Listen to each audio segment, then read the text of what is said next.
મુખ્યમંત્રી ભૂપેન્દ્ર પટેલ રહ્યા ઉપસ્થિત સુરેન્દ્રનગર રાજકોટ ભાવનગર લોકસભા બેઠક માટે ભાજપના ઉમેદવાર માટે કર્યા પ્રચાર।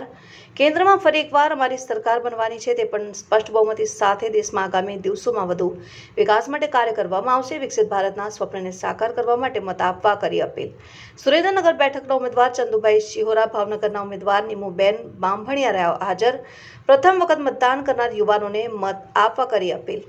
લોકસભાની ચૂંટણી માટેના પ્રચાર રાજકીય પક્ષો દ્વારા પૂરજોશમાં શરૂ છે, ત્યારે વડાપ્રધાન નરેન્દ્ર મોદી પણ ગુજરાતના પ્રવાસે છે અને વિવિધ જિલ્લામાં જાહેર સભાને સંબોધન કરી રહ્યા છે। ત્યારે સુરેન્દ્રનગર ખાતે સુરેન્દ્રનગર, રાજકોટ, ભાવનગર લોકસભા સીટ માટે વિજય વિશ્વાસ સભાનું આયોજન સુરેન્દ્રનગર ખાતે કરવામાં આવ્યું। એક જાહેર સભાને સંબોધીને સુરેન્દ્રનગર મૂડી રોડ પર ત્રિમંદિર પાસે યોજાયેલ સભામાં રાજ્યના મુખ્યમંત્રી ભૂપેન્દ્ર પટેલ, કેન્દ્રીય મંત્રી ડોક્ટર મહેન્દ્ર મુંજપરા, પૂર્વ મંત્રી આઈ.કે. જાડેજા, જયંતિભાઈ કવાડિયા સહિત ભાજપ સંગઠનના હોદ્દેદારોને લોકસભાના ભાજપના ઉમેદવાર ચંદુભાઈ શિહોરા અને લોકસભા વિસ્તારની 7 વિધાનસભાના ધારાસભ્યો અને રાજ્યસભાના સાંસદ કેસરીસિંહ ઉપસ્થિત રહ્યા। વડાપ્રધાને જાહેર સભાને સંબોધન કરતા જણાવ્યું કે અમારી કેન્દ્રની સરકારે છેલ્લા 10 વર્ષમાં જે વિકાસના કામો કરેલ છે તે વિકાસને આગળ લઈ જવા માટે ભાજપના ઉમેદવારને વિજય બનાવવા માટે અપીલ કરી હતી। વધુમાં જણાવ્યું કે આ જિલ્લાની અંદર નર્મદા પાણી મળે અને 24 કલાક વીજળી મળે તે માટે અમારી સરકારે કામ કર્યું છે। દેશનું નામ સમગ્ર વિશ્વમાં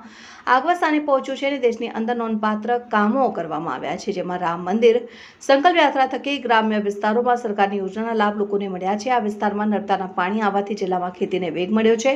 ખેડૂતો પણ આર્થિક રીતે ડબલ આવક મેળવી રહ્યા છે અને આ ઉદ્યોગને વધુ વિકાસ મળે તે જરૂરી છે। આગામી દિવસોમાં યોજાનાર ચૂંટણીમાં આપ લોકો ભાજપના ઉમેદવારને વિજય બનાવવા અપીલ કરી હતી। વડાપ્રધાન નરેન્દ્રભાઈ મોદી ગુજરાતના પ્રવાસે છે। ગુજરાતમાંથી આજે આણંદથી સુરેન્દ્રનગર આવ્યા। સુરેન્દ્રનગર લોકસભાના ઉમેદવાર અમારા ભારતીય જનતા પક્ષના ચંદુભાઈ શિહોરા, ભાવનગરના લોકસભાના ઉમેદવાર શ્રીમતી નીમુબેન બામભણિયા અને રાજકોટ લોકસભાના ઉમેદવાર પરસોત્તમભાઈ રૂપાલાના સમર્થન માટેની એક આ જંગી જાહેર સભા સુરેન્દ્રનગર ખાતે યોજવામાં આવી।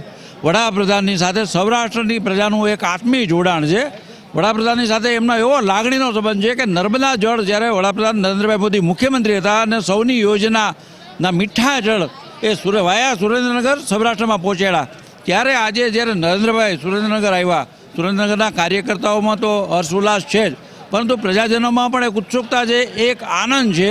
પોતાના નરેન્દ્રભાઈ કે જે નરેન્દ્રભાઈએ સુરેન્દ્રનગર ખાતે હાથીની અંબાડીમાં બંધારણની યાત્રા કાઢેલી, પોતે પગેથી ચાલીને બંધારણની સાથે ભરેલા, આવા નરેન્દ્રભાઈ વડાપ્રધાન બની જ્યારે સુરેન્દ્રનગર આવ્યા ત્યારે સુરેન્દ્રનગરના સૌ લોકોના એ ઉલ્લાસ છે, આનંદની લાગણી છે। એમ કહી શકે કે લાપસીના આંધણ મૂકાણા આવી વેળાએ જે રીતે નરેન્દ્રભાઈએ સૌરાષ્ટ્રને એમ્સના આપી છે, ઇન્ટરનેશનલ એરપોર્ટ આપ્યું છે કે આખા સૌરાષ્ટ્રને લાભ મળે, અનેકવિધ યોજનાઓ જેને ભેટ આપી છે, સૌરાષ્ટ્રની પ્રજાને એક અમૂલ્ય અવસર આવ્યો છે, એક મહામૂલો મોકો છે। નરેન્દ્રભાઈ જે આપ્યું છે એનું ઋણ ઉતારવાની વેળા આવી છે અને સૌરાષ્ટ્રની સાણી સમજુ કદરદાન પ્રજા, ઝાલાવાડની પ્રજા, હું માનું છું કે નરેન્દ્રભાઈનું ઋણ ઉતારવામાં ક્યાંય પાછી નહીં પડે। જે રીતે નરેન્દ્રભાઈ આજે વાતચીત કરી અને નરેન્દ્રભાઈની સાથે પ્રજાજનોએ તાલ મિલાવ્યા છે, ત્યારે હું સ્પષ્ટપણે કહીશ 5 લાખ કરતાં વધુ મતોથી ચંદુભાઈ શિહોરાનો વિજય નિશ્ચિત છે। નીમુબેન બામભણિયા, પરસોત્તમભાઈ રૂપાલા, આ ત્રણેય લોકસભાના ઉમેદવારો 5 લાખ કરતાં વધુ મતોથી જીતશે, એટલા માટે કે 3 કમળ સહિત સૌરાષ્ટ્રના 7 કમળો સૌરાષ્ટ્રની પ્રજાએ નરેન્દ્રભાઈની જોડીમાં અર્પણ કરવાનો દ્રઢ નિશ્ચય કર્યો છે। આજે એની પ્રતિનિધિ રૂપે આપણે જોઈએ કે સૌરાષ્ટ્રનું આંગણું, સૌરાષ્ટ્રનું પ્રવેશદ્વાર એવા સુરેન્દ્રનગરમાં જે પ્રજાજનોનો આવકાર ઉમળકો અને જે રીતે નરેન્દ્રભાઈ પ્રતિ એમનો એક પ્રતિઘોષ હતો એ દેખાડે છે કે પ્રજા નરેન્દ્રભાઈની સાથે છે। નરેન્દ્રભાઈ આવ્યા છે, નરેન્દ્રભાઈને આવકાર્યા છે। નરેન્દ્રભાઈનું ઋણ સૌરાષ્ટ્રની પ્રજા અવશ્ય સાથે 7 લોકસભા બેઠકો પર ઉમેદવારોને વિજેતા બનાવી અને ચૂકવશે।